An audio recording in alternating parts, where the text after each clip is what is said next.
to the America stage, let alone the champion stage. Yeah, I'd argue 4. I mean, our team wasn't there a ton. Hello. Oh, I love this set! Oh. It's beautiful! Ospas gets 3! BLG were in 0G and he just comes in and kills them all. That was unbelievable. Waylay believers rejoice. Ospas gets 4. He knows what the people want.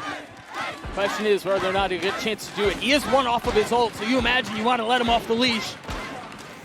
Go make a play. We'll see if he can find it. They know where he is. The king returns to the international stage and does it with an ace. Long have we waited. Ospas is back.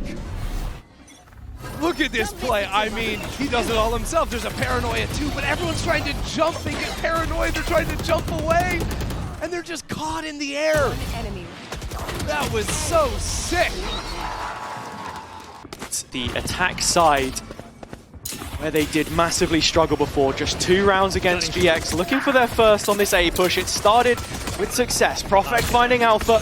Kayak trying to flash back out, and takes 2. Oh! The Prince of Pistol may just have crowned himself king. Ridiculous flicks from Kayak. And of all players, it's Yampi that's got to try and walk back in. An ace to add further trouble. Fnatic have flight in the second half.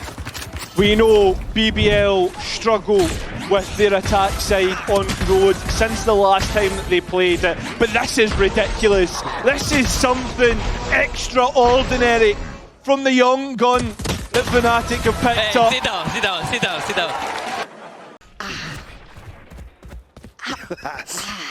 They're getting the sort of things that can potentially put Gentlemates back in a position to reconsider some of this aggression. Obviously here, lesser purchase, couple of buckies.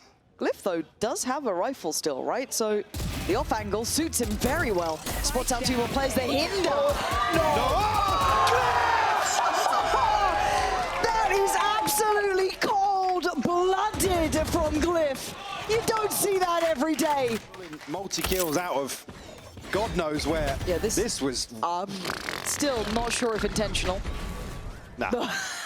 Nah. But this was. Oh. Let's go, Corrode! Let's go, Corrode! And meanwhile, Zekken's giggling to himself with the rest of his team. He's with the rest of them. Flash re-clear. Spire's got himself a kill in the form of Tex dropping. Hold on, this is the best chance in a long, long while. Convergent paths, hinders and slows. Dimensional Drift as well to clear 1 avenue of it. A lot of ultimates to use, Envy putting them to work for the final round of this half. Verno! No, not like this! Can't be doing it to him! This has to be the round for Envy. They were in a 4v1. There's no chance MIBR are also taking this one down. But he's also going to hear these footsteps potentially. He's forward. Taking up a position into Link. Comes down to this 1v1, a 1v4. Verno! Oh, it's just filth, man. It's just filth. I feel bad for them, Brent. I feel bad for them. Oh, man. That is an astonishing display of the individual talent. Look at these kills. Oh! They force the fight because they know where he is and they're triple swinging him. The composure in that moment. Boaster can hold the Horde off for a moment. It's an onslaught now. It's going to be approaching his position rapidly at that side of off angles. And okay, the Nightfall on top of it. He's not able to take that fight. Stand his ground towards it and the back. So Crashy's instinct kicking in, the awareness in the back of his mind that he's being pressured from multiple locations. Crashy's, no way, no way! Durex can catch a bloody break! The America's import lights up the French arena. Crashy's 15-3. Determined to make it to another grand final at Champions. What a performance. Reminiscent of some of his very best. Incredible awareness with the Nightfall that there was one on the flank. catches on the G2. They want to get this space. They want to deny the ability for Jonah to get value from the res in this round. Trent is already trying to re-clear that, but there's an Astra Star thrown down, which will segment it off further. They're serious about keeping G2 off A. They are telling G2, if you try to get this res, we are going to be right there to stop you. They want to double back. G2 have left. Valen went for a TP towards that A yard area. And now they're working their way in. Leaf needs to find a way to get some form of mid-control. At least the shear wall's out of the picture, right? Benji's down, so that connector wall won't come up. But Adrian! It's disgusting! 5 kills, of course, with the res involved, and Boo will finish the job! It's just filthy! I'm just stunned. They are absolutely 100% committed to we need to get this res. That sightline is completely open. Couldn't you make it any easier? I mean, look what happens when you try to swing into Zoden. You're just getting stalled up by bullets. You're getting lined up. Okay, so the sacrifice will be Leaf, potentially, yeah. I maybe caught one on the way out. So Forsaken looks to go for it, he finds it, Baby Bay vulnerable and now dead. It's down to the 3 that evacuated the site. A quick grab on one, Devi gets taken. Where's the rest though? Forsaken gonna find Valen. Now the spy becomes a problem. Devi doing wonders, but Trent, no! I can't believe my eyes! Take a stand, take a bow, and take the round! It's another clutch from Devi. Every time, what is this man made of? The wildest scenario. That's not meant to happen. Oh my God, Trent is gonna be kicking himself. Oh no. I need a timeout. We talked about one round changing. At least there's a restart from RRQ. Having to respect this site take. TP gets cancelled as well.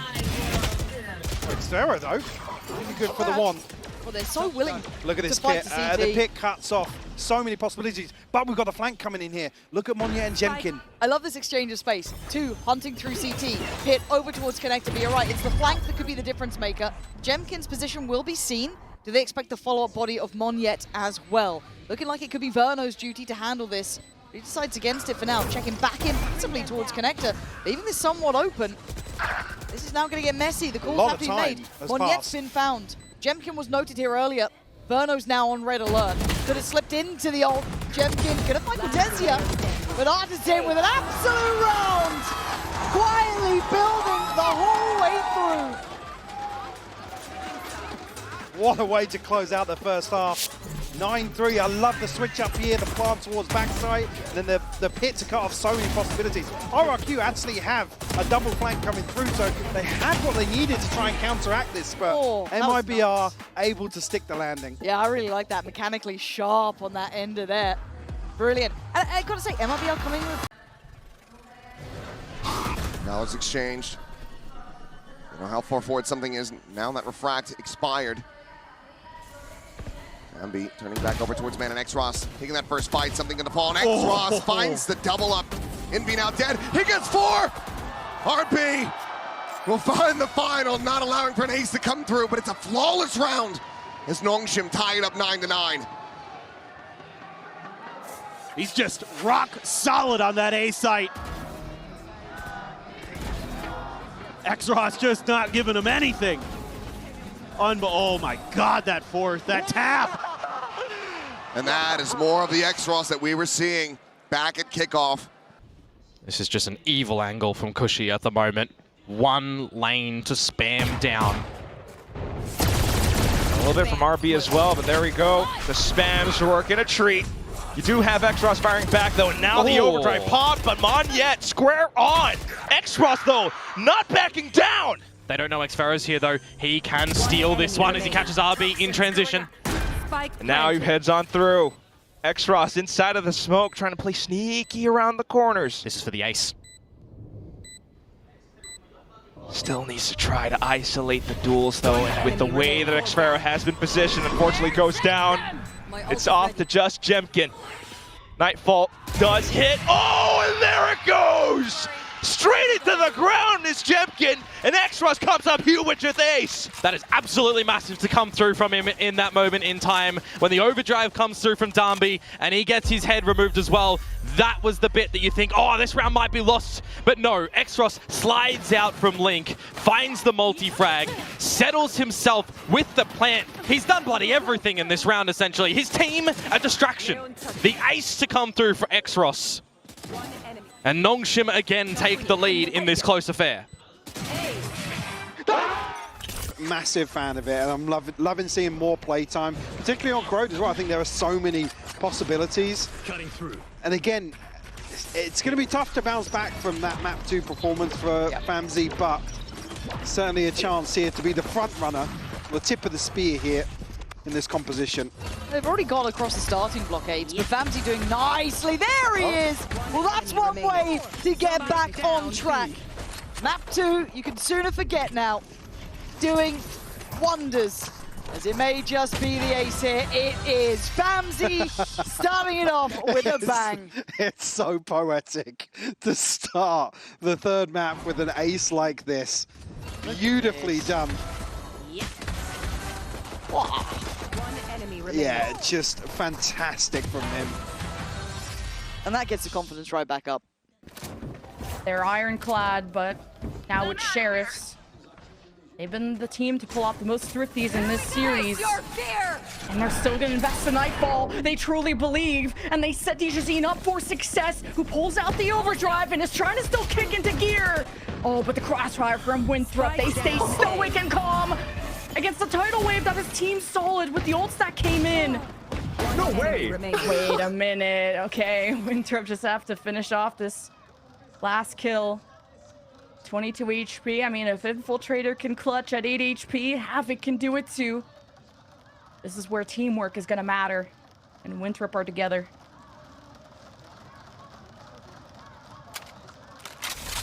Havoc has a flash to work with too, and maybe he could try to isolate depending on the angle, but just one spray down too from the shotgun from Ollie would be all you need.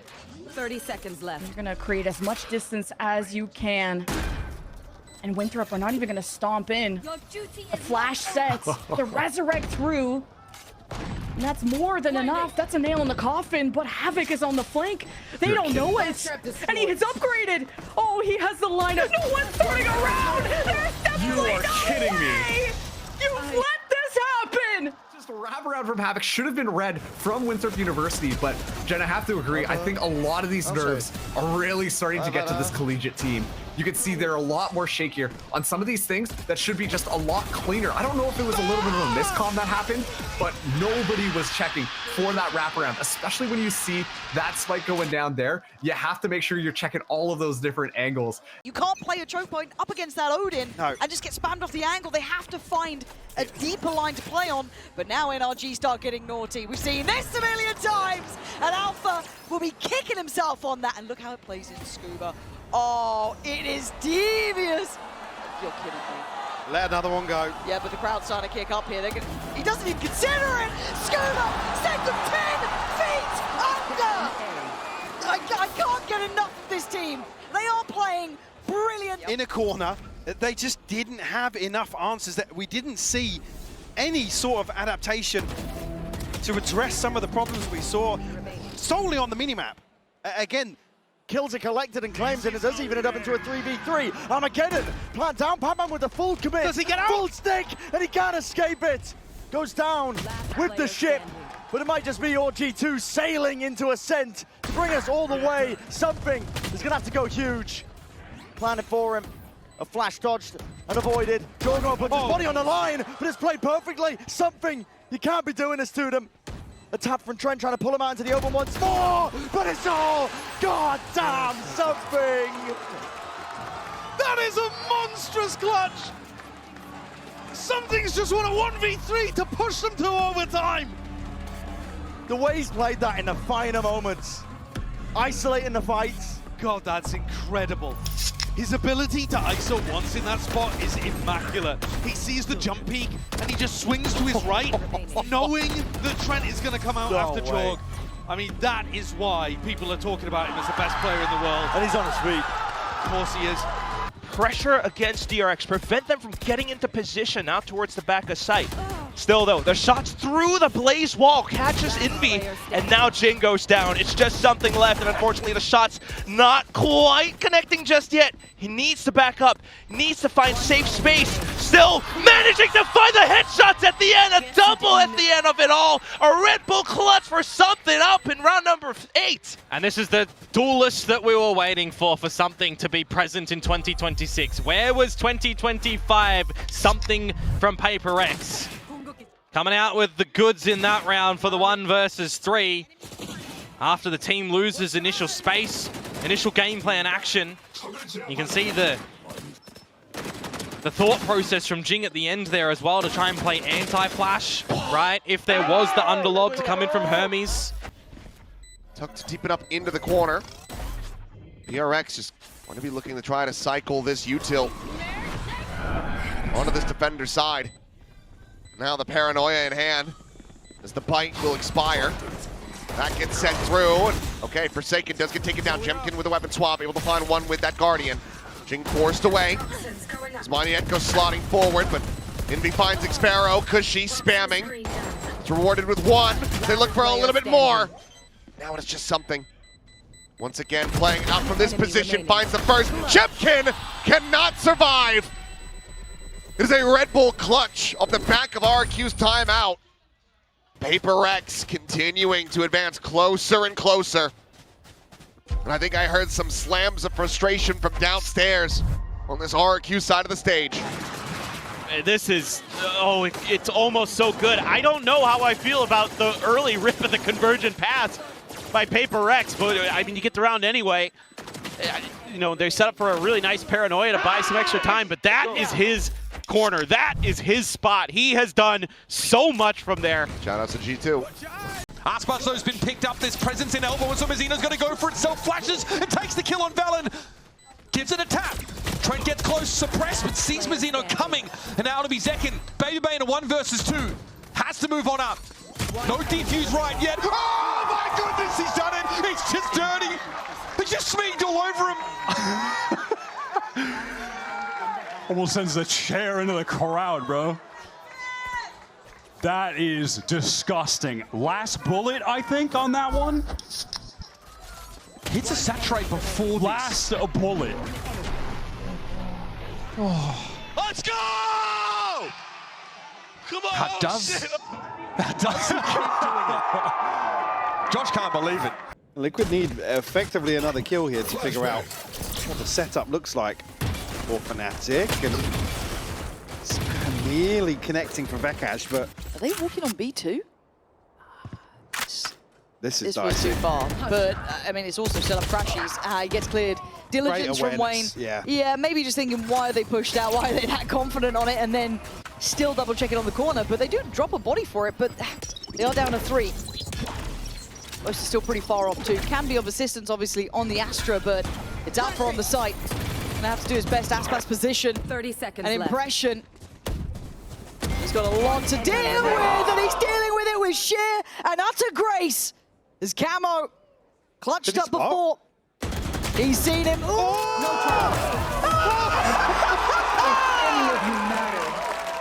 can't believe what I am seeing.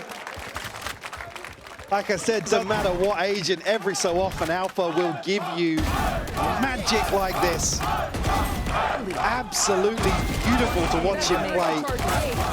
And even when it looks like it slipped through his fingers. Come on, Alpha. Let's go! Vekash before he even got the kill. Not over-rotating. No. Relying on Aspas single-handedly to do enough damage holding B. And this is for the match. He is a force of nature. And you can see why, but can he do more? How much can we ask of one man? He takes away the head of the snake, but still falls back. Does he go back in for seconds? Pinged out, though, he has to respect it to an extent. Deep flash, they want to go hunting. Oh, what it's a read. brilliant from Aspas! One of a kind to get them to and put them back at a player advantage. What now in? Rotations are on the way. Brock, though, thinking about the flank. MIBR have been doing this every single time. Oh, so play up. He doesn't know how many. Aspas still very much alive and kicking. Let's have support as well now through CT. Standing ahead. As Verno starting to tighten this retake here. Brought back to the wall, getting revealed now. How long can he live? Trying to outstay his welcome. Sees another target. Scuba there takes away Verno. Paranoia in. How much is this going to come down to a 3v3? Aspas, he's on the floor. He aces to keep MIBR alive. There is no one like this man in the game. That is an unbelievable ace from Aspas, alone on the B site. This guy is leading champs in ACS, KD, KDA, damage per round, kill per round, and he's just ace to keep his team here in the upper bracket. Bow to him, he's also broken the record for BO3s at a global event by acing. What on earth are we watching? This gives Talon the sight, but they're continuing to push even further, trying to set up the hole to prevent rotations from coming in. Bring them down. And there are those sonic sensors. Nice bailout from T1. Kept DH alive. Oh, slight crossfire for Ty and Jit Boys now, but looking to play off contact on each other as well. T1 feeling the confidence of going for the swings though! 2 kills, and now Primi left alone, but he finds the tap. What? Just a full burst into the back, and it's a quad kill to pull out the clutch. Talon has done the near impossible thanks to Primi.